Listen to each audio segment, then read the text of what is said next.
My name is Kwabena Chenchen. Many thanks for joining us here on News. Let's start off from the central region where we are told that at least 5 persons have been killed as overnight heavy rain swept through the central regional capital, Cape Coast, last night. Now, the 5 include 1 person who was allegedly electrocuted.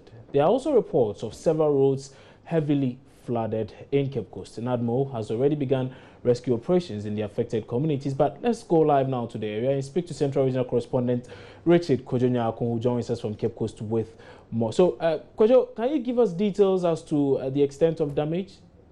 Well, this is a regional situation and not a Cape Coast situation. Okay.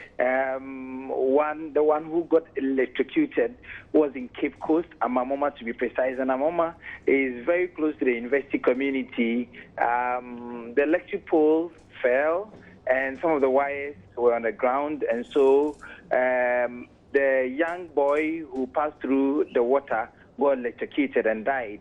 And the body is now in the morgue. If you go to the KEA municipality, the commander at Negwafo, Ebre municipality, 3 persons also died. They were not in the house or in the building, but they were outside the building when the building collapsed and fell on them, and they died. It included an 8-year-old girl, and the 2 others were also females, and one also died as a result of the flood carrying the person away. But before even that one, about a week ago, 2 other persons also died, one in the Aguna East municipality as a result of the flood, and one also at Kaswa as a result of the same flood. And so this has prompted NADMO officials to be on the ground. According to the NADMO regional coordinator, Sandy Amate, I spoke to a while ago, they are on the ground. Yesterday in the night, some residents at Atabaze, and Atabaze is a road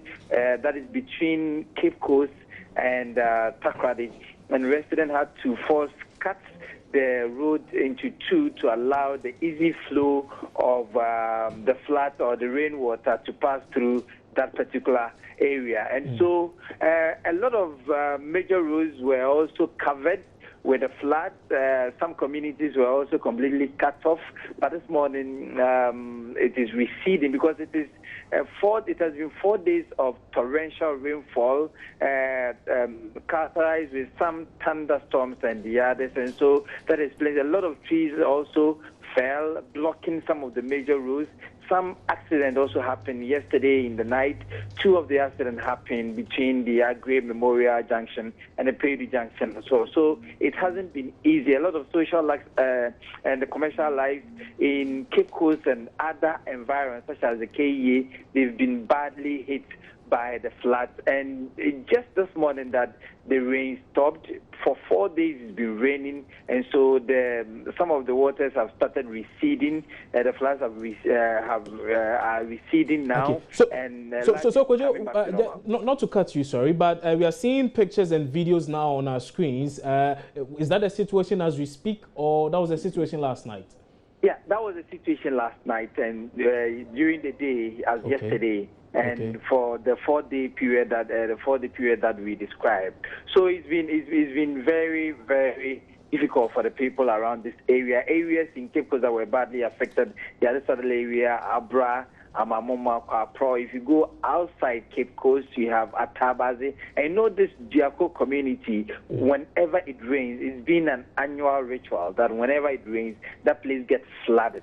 The vice president visited there when it flooded about 2 years ago, and said and asked them whether they would want to be resettled. They said no, they want that place. They do not want to be resettled, and so they would have to contend with the annual rainfall or the flooding situation that hits there. At the Atabazi community, the entire community nearly got submerged because that area has a problem, and there is actually a difficulty every time it rains. And I remember the vice president also visited that particular area, but I think that the work that are supposed to be done there are incomplete, And so that is why they have to also be struggling with the floods day in and day out whenever it rains. And so that's really the picture as in the central region. Okay, so could you also tell us that the NADMO officials they've been on the ground trying to rescue as many people as possible and trying to ensure that not many lives and property are lost to this flood. What exactly are they doing now? Because we do know that they've had issues with finances and all over the past few months or so. Well, this morning when I spoke with the NADMO coordinator, Sandy Amate, he told me that they now have enough relief items to cater for the situation that are there. They are also causing radio announcements to be made to people who are residing at low-lying areas and who know that they have really problems with floods whenever it rains, to be evacuated from where they are, or to move to a higher ground so that they will be safe there. They would want to avert further calamities from befalling these people. And so that is essentially what they are doing. But I told you earlier that one got electrocuted. And last night, there was another electricity pole that also fell, that the wires were also sprawled on the ground, and the electricity company was alerted actually, and so they caused a lot of announcements to be made for people to be very careful in walking about anyhow when it rains and there is some stagnant water, not to be passing through the water because there could be some danger ahead. I spoke with the regional electricity company of Ghana, PRO, and he told me that steps are being taken. They will have to reassess a lot of the situations because they've recorded about 1, 2, 3 of these poles falling, and that resulted in one electrocution that occurred. Right.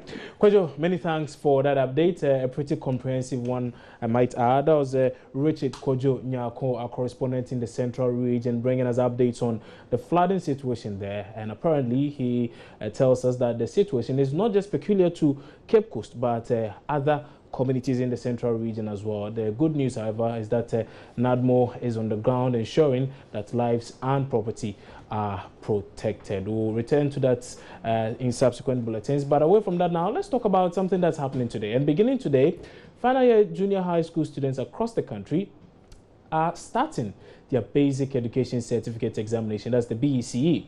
The West African Examination Council, WAEC, says it has instituted stringent measures such as flying question papers to examination centers to avert leakage of the questions this year. Now, it follows widespread leakages in the 2015 and 2016 BECE and WASI exams, respectively. Speaking at the congregation of the Regional Maritime University, Deputy Education Minister Samuel Okudzeto-Ablakwa said government will hold WAEC to its word.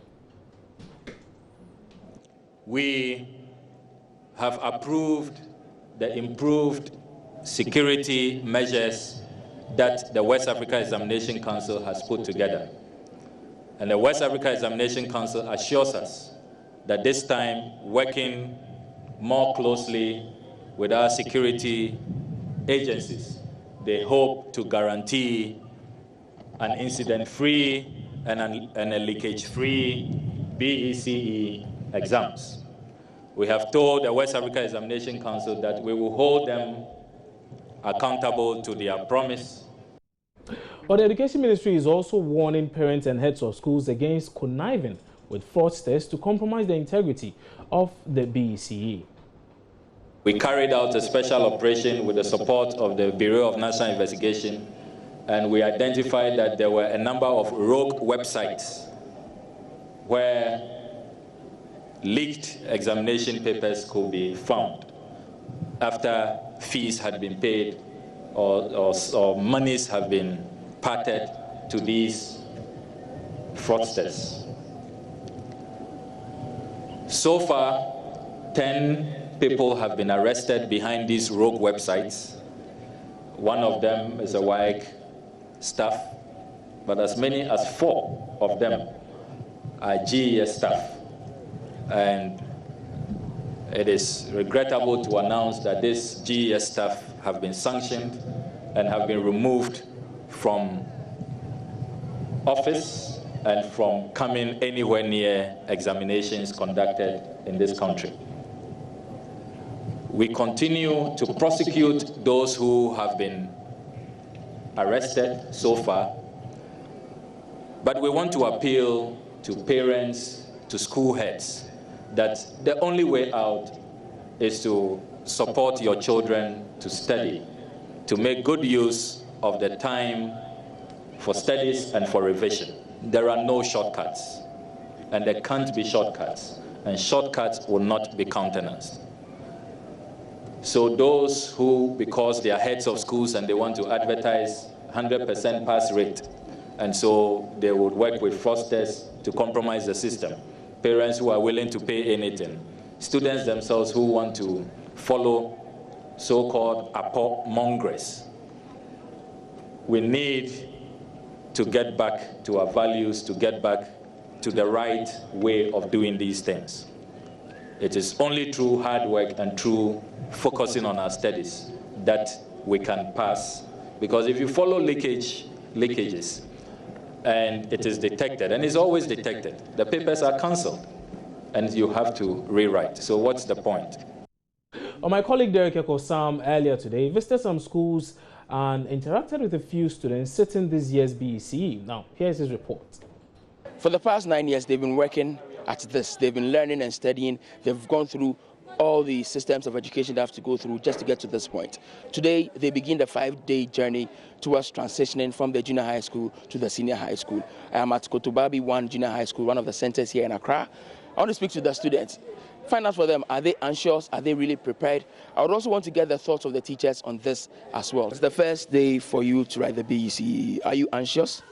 A little bit, but I know that with faith and the learning, we will be able to pass. Your first paper is today. Which paper are you writing? English and RME. How prepared are you for the exams? I'm really prepared because it takes determination and faith in God and learning. And with the support of the teachers and my parents, I know that I'll pass. You've spoken a lot about faith in God and all of that. How does that play out in all of this? Someone can do all the learning and all the studying, but without God, you cannot do anything. So you are confident you pass? Yes. Would you want to tell me how many ones you think you get? 6 ones. 6 ones out of a possible 9. What's your first choice? Which school did you choose? Achimota College. Are you ready to go through these exams? Yes. Tell me how prepared you are. Yeah, I'm prepared because I know that we have finished all the syllabus and we have studied hard and we are well prepared to write the exams today. At times you would study hard and all of that, but when you get in there and you panic a little bit and then you lose sight of all that you've learned, you think that's not going to happen to you too? No. You are writing English today. Is that your best subject? Yes. That's your best subject. So you are hoping you get a 1? Yes. I'll come back so you tell me what the results will be for that English paper you are so much poised for. But let me speak to this guy as well. Already dressed up with your ruler, but you don't write English with a ruler. Yes. So why do you have the ruler in your pocket? In case of any circumstances. Really? But Yes. it's English language? Yes. How prepared are you? Oh, I'm 100% prepared. 100%? Yes. More like you score 100% in the exam? Yes. Composition, comprehension, which one do you think would favor you? All is going to favor me. So you are poised? Yes. Great. Let me speak to the teacher as well. You've been training the children for a while now, and this morning I can see that you are here to give them the moral support to go through the papers. You want them to make you proud, right? Oh, I know. They will definitely make me proud. What are some of the preparations you took them through? No, the important thing is that you, as a teacher, you must complete the syllabus. And we make sure we've done that. I always psyche them that this is nothing. You should take it as a class test, not even a mock exam. Class test and relax. Thankfully, they are even writing at their own compound here. They are not moving to any other place so that we say acclimatization and these things will disturb them. So I always come to psyche them. You saw anything, it's class test.